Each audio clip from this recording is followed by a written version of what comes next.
సుకేతుడు కుబేరుడికి మిత్రుడు.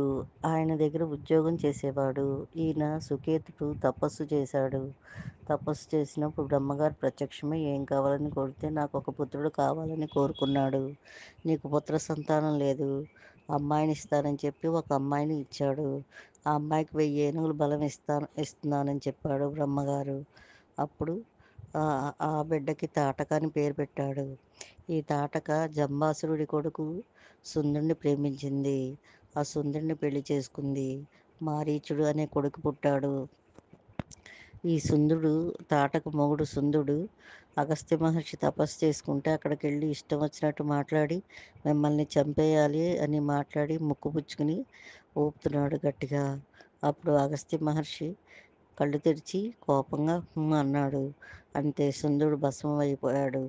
అప్పుడు సుందుడి భార్య తాటక నా భర్తని చంపేస్తావా అని అగస్త్యుని మీదకు వచ్చింది. నువ్వు యక్షునివై ఉండి రాక్షసుల మీదకొచ్చి యుద్ధం చేస్తున్నావా? నువ్వు రాక్షసువైపోయి నరమాంస భక్షకురాలుగా మారిపో అని శపించాడు.